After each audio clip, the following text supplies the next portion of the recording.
Halo Tribuners, jumpa lagi bersama dengan saya Kusnula Syefa dalam tayangan berita selebritis di Tribun Lampung. Kami akan menyajikan informasi yang menarik dan terupdate seputar selebritis tanah air. Dan inilah berita selebritis selengkapnya. Berita pertama, Vena Melinda mantap ceraikan Ferry Irawan. Vena Melinda tampak mantap akan menceraikan Ferry Irawan pasca kejadian KDRT yang diterima olehnya.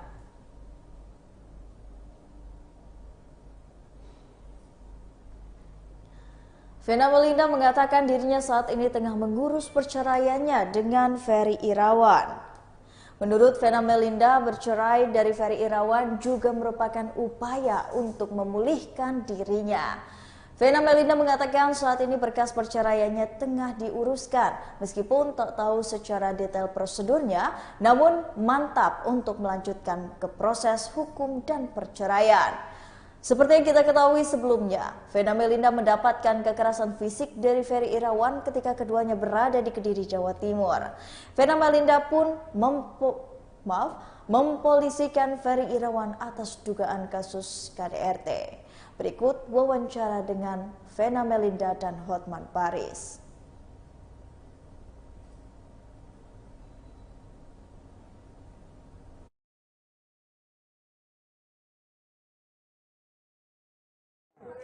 No, jawab no, bentar.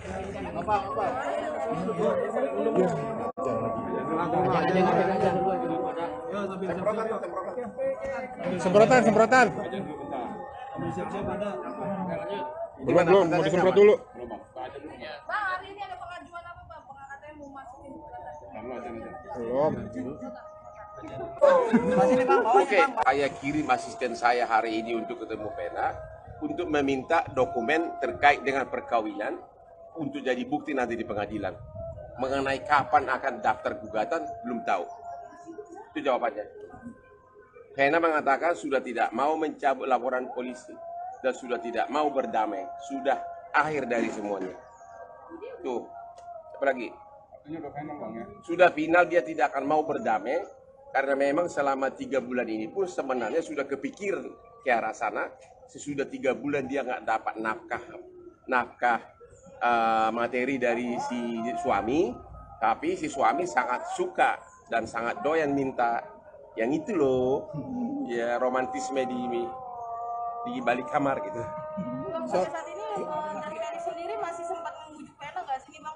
Kemarin kan juga di podcastnya Deddy Kobuser sempat bilang Vena katanya Ferry juga sempat mengirimkan video-video. Ya waktu di Surabaya, Ferry itu minta terus ketemu. Akhirnya Vena ketemu di kantor polisi dan Vena meminta tanya ke dia untuk nanya mengenai perbuatannya selama ini dan di depan polisi dia mengakui. Sejak itu Vena nggak mau lagi ketemu. Bang, kalau ke KDRT itu yang pertama atau memang sebelumnya sudah ada? Jadi maksimumnya itu dugaan KDRT-nya itu adalah yang di tanggal 8 itu yang di Kediri, ya. Tapi Vena yang berdarah-darah di situ. Tapi menurut Vena selama 3 bulan kalau mereka ribut, terutama sudah mulai ada rasa kecemburuan karena Vena sudah mulai aktif lagi di politik, katanya dia suka dipiting kayak gitu karena suaminya itu kan jago silat. Jadi kalau dipiting begitu rusuknya itu ketekan, kesakitan gitu loh. Memang tidak ada bekasnya waktu itu, tapi kemarin itulah akhirnya diperiksa oleh dokter memang sudah ada permasalahan di rusuknya dia. Ada pergeseran musuh. Iya, dan itu sudah kejadian kan sudah 3 bulan sering terjadi. Maksimumnya itu adalah yang tanggal 8. Bang, psikologisnya gimana bang? Oke, tentu psikologisnya juga makanya kepolisian menerapkan 2 pasal yaitu pasal 44 ayat 1 yaitu dugaan KDRT berat yang ancaman hukumannya 5 tahun maksimum. Satu lagi pasal berlapis pasal 45 ayat 1 dugaan KDRT psikis yang ancaman hukumannya 3 tahun. Bang, udah ada info penahanan untuk Ferry belum sih bang? Saya belum tahu, kita akan lihat sore ini apa yang terjadi. Kapan lagi pemeriksaan Ferry, Bang? Katanya hari ini. Hari ini jadi Ferry itu ditetapkan oleh Polda Jatim hari Rabu sudah di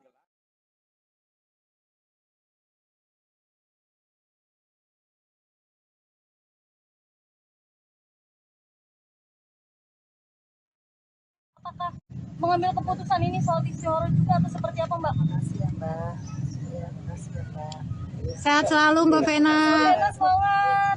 Sehat Mbak Vena. Semoga lah dilancarkan urusannya. Buat Mbak Vena. Iya Pak.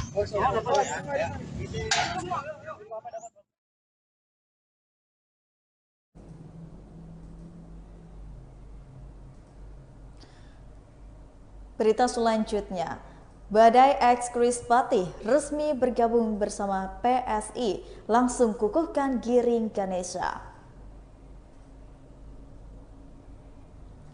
Ex-personal grup band Chris Patih, Dua Bidai Halo atau alias Badai Chris Patih resmi bergabung ke Partai Solidaritas Indonesia atau PSI.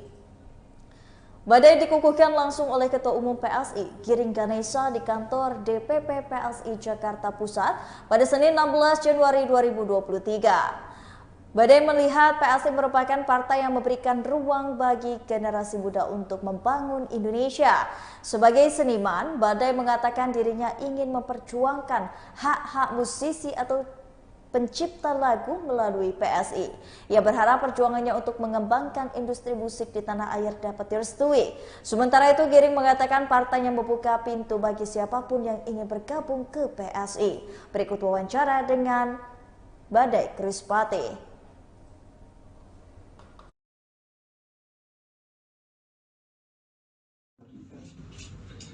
Tetapi ada satu hal yang kurang. Saya sebagai musisi pencipta lagu, saya merasa bahwa memang kok seorang Giring tidak memperjuangkan ya tadi undang-undang hak cipta, undang-undang musik dan lain-lain. Karena saya sendiri merasa bahwa saya tidak mumpuni. Saya adalah orang yang tidak ahli di situ. Setiap hari saya berdoa ya Allah dekatkanlah saya dengan orang-orang yang baik, orang-orang yang dapat membesarkan PSI juga. Dan alhamdulillah doa kita diijabah. Karena ada yang doa, ada Mas Badai juga. Bro Badai ini selain seorang musisi, dia juga seorang aktivis.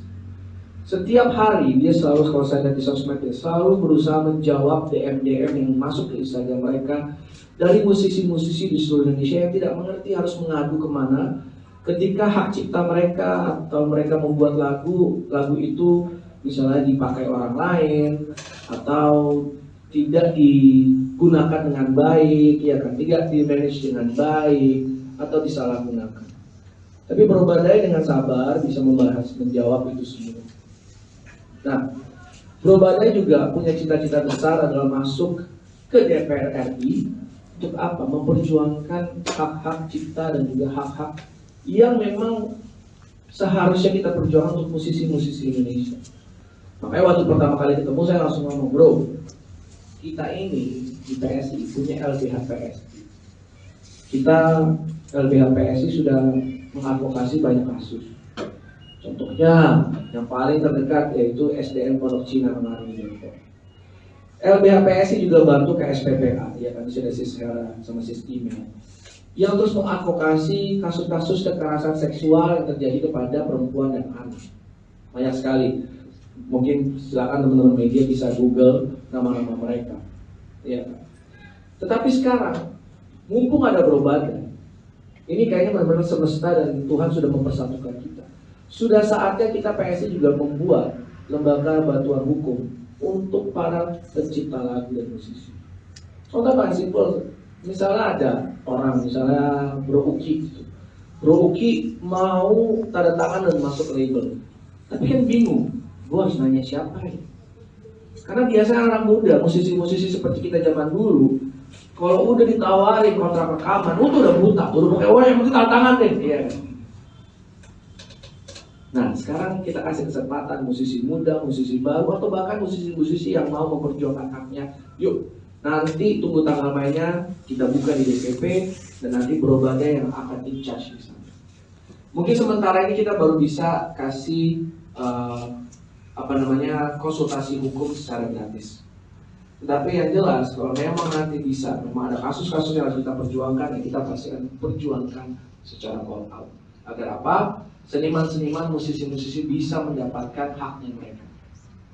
Dari saat bersamaan, saya juga mengajak seluruh musisi-musisi tanah air yang memang punya concern yang sama, punya keresahan yang sama.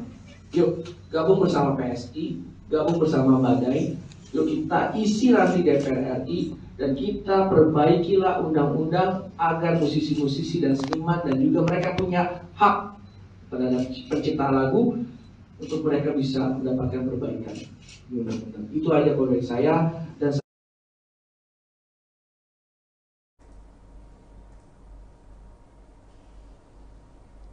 berita selanjutnya, datangi Indra Bekti di hari ulang tahunnya, Indie Barens merasa dapat kado terindah.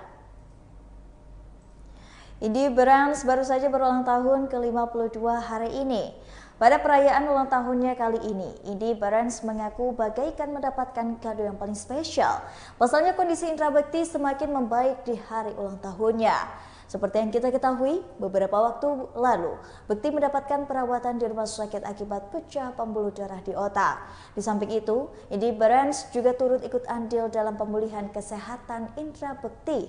Namun saat menjenguk Indra Bekti di hari ulang tahunnya, Indie Barens mengaku tak bisa berinteraksi dengan sahabatnya tersebut. Kendati demikian, Indie Barens mengaku bahwa dirinya telah menitipkan nasi kotak kepada istri Indra Bekti sebagai bentuk perayaan ulang tahun. Berikut wawancara dengan Indie Barens.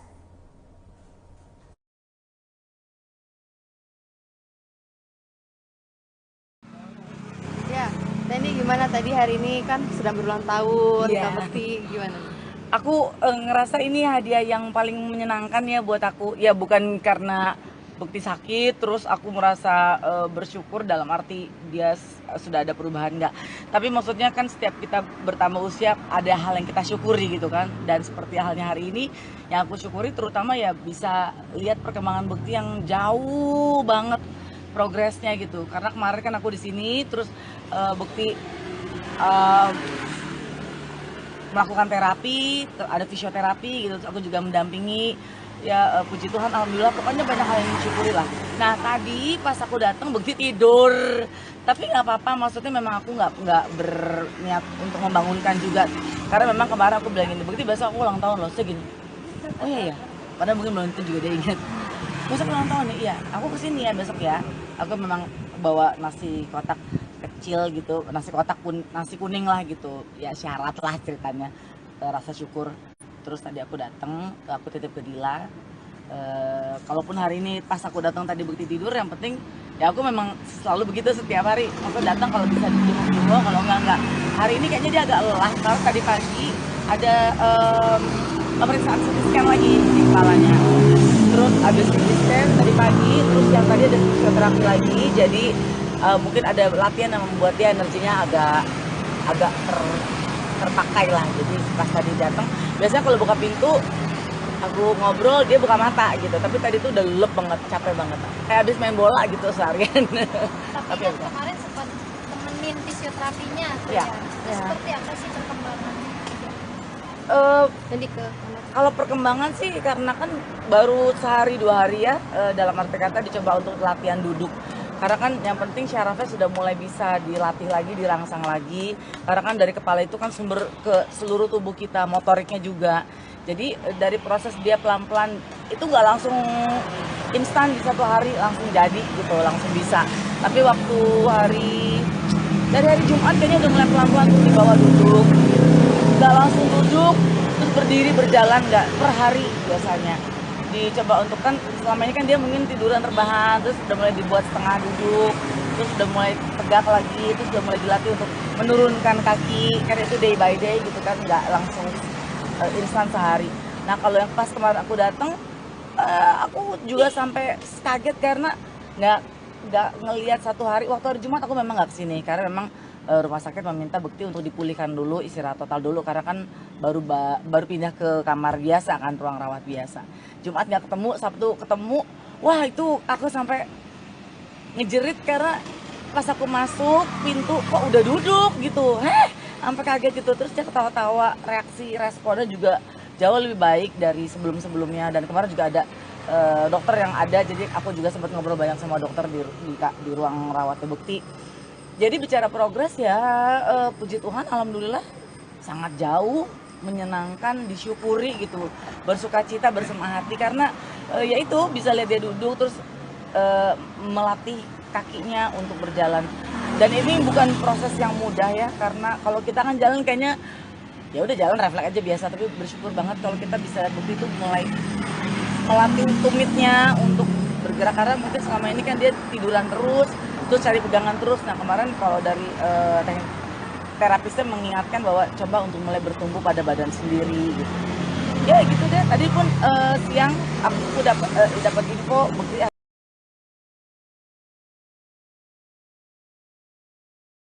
ini lagi fisio gitu. Jadi ya terapi seperti itu sepertinya membuat dia bisa terus latihan dan kuat kembali. Selain itu perubahan apa lagi sih yang paling signifikan gitu dari sebelumnya? Wah kalau menurut aku sih yang perubahan signifikan yang bisa duduk dan sudah mulai berjalan, karena itu yang belum pernah aku lihat sebelumnya. Kalau bicara kan dari awal sudah banyak bicara meskipun tidak track yang konstan gitu. Kadang mungkin ke skip, kadang mungkin lompat-lompat random gitu. Tapi kalau yang sangat signifikan sih yang bukti sudah mulai perlahan bisa duduk. Duduknya pun udah nggak dipegangin gitu, terus perlahan bisa turunkan kaki dari kursi, lalu itu pun kalau pas dia turun kaki dari kursi, dari tempat tidur, menurunkan kaki dari tempat tidur, terus berdiri pun kan juga harus pelan-pelan, itu pun dia nggak langsung jalan tapi dilatih untuk bisa menguatkan kiri kanan gitu, terus dipegang tangannya sudah mulai berjalan, mendengar instruksi, ayo kakinya dilangkahkan dengan tumit. Aku aja baru tumit tuh kemarin, tumit yang mana ya? Baru tuh bukti latihan pun gini, pakai tumit gini. Tumit yang mana sih mas? Tumit yang ini bu. Oh iya, lupa gue. Jadi ya ternyata memang proses belajar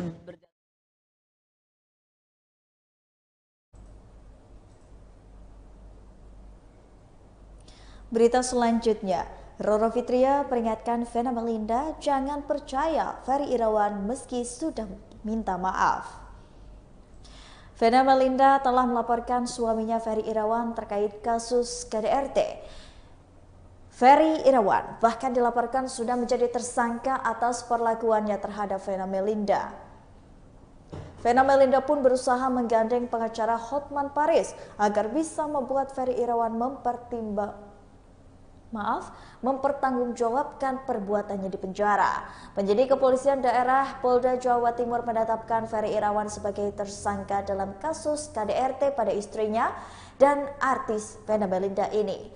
Ferry terancam hukuman 5 tahun penjara karena dianggap melanggar pasal 44 dan 45 UU nomor 23 tahun 2004 tentang KDRT. Kabid Humas Polda Jatim Kombes Pol Dirmanto menjelaskan penetapan status tersangka berdasarkan hasil gelar perkara yang dilakukan tim penyidik Polda Jatim pada Rabu 11 Januari 2023. Rekan artis Roro Fitria mengaku sempat menangis saat mendengar curahan hati Vena Melinda. Hal ini lantaran Roro Fitria sempat memiliki nasib yang sama dengan Vena Melinda yang juga menjadi korban KDRT. Ia pun turut prihatin dengan peristiwa yang menimpa rekannya lantaran turut merasakan apa yang dirasakan oleh Vena Melinda. Berikut wawancara dengan Roro Fitria.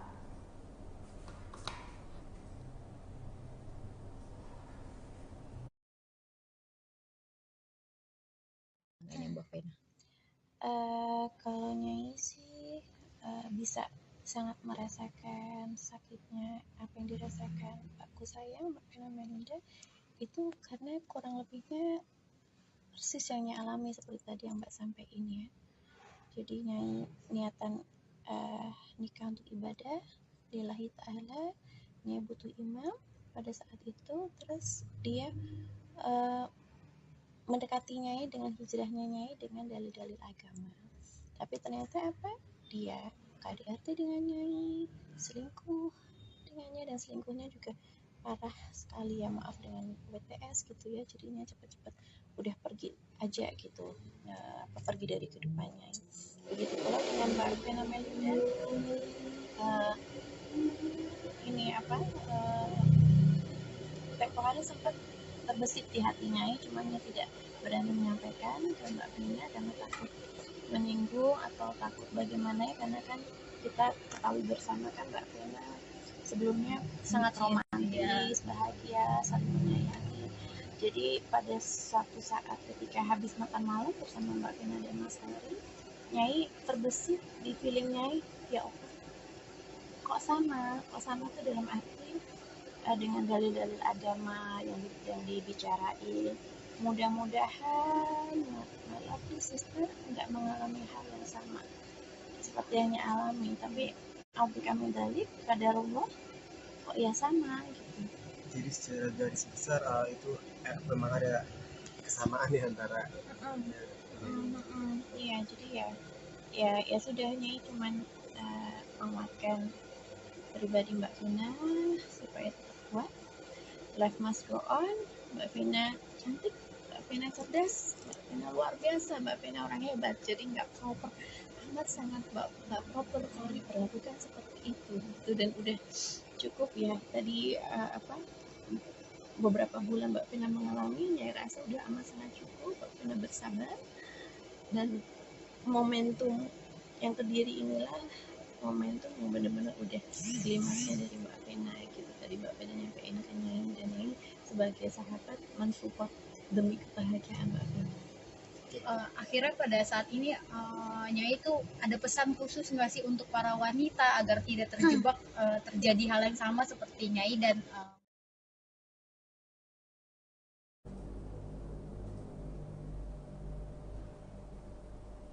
Berita terakhir datang dari kasus pencemaran nama baik Nicola Sean.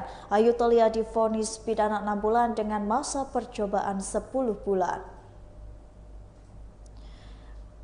Setelah sepekan ditunda, sidang Ayu Thalia atas kasus pencemaran nama baik terhadap anak Basuki Cahayapurnama atau Ahok, Nicola Sean kembali digelar di Pengadilan Negeri Jakarta Utara. Sidang tersebut beragendakan pembacaan vonis terhadap Ayu Thalia. Dalam putusan majelis hakim, Ayu Thalia menggelar pasal 311 ayat 1 KUHP hingga dikenakan 6 bulan pidana dan masa percobaan 10 bulan. Ayu dianggap melakukan tindak pidana dengan sengaja menyerang kehormatan Sean. Yang disebut vonis tersebut lebih ringan dari tuntutan JPU, yakni tuntut 7 bulan penjara. Di akhir persidangan, hakim ketua kembali memberikan penjelasan mengenai vonis Ayu Thalia tersebut. Kasus ini berawal ketika Ayu Thalia melaporkan Nicola Sean ke Polsek Metro Pengadilan Jakarta Utara pada 27 Agustus 2021. Berikut suasana sidang putusan Ayu Thalia.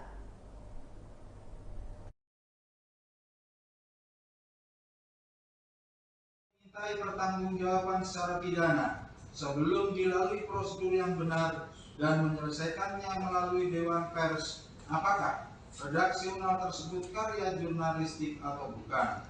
Alasan penasihat hukum terdakwa ini mendasarkan diri pada asas lex specialis derogat lex generalis yang telah diakomodir dalam pasal 63 ayat 2 Undang-Undang Hukum Kitab Undang-Undang.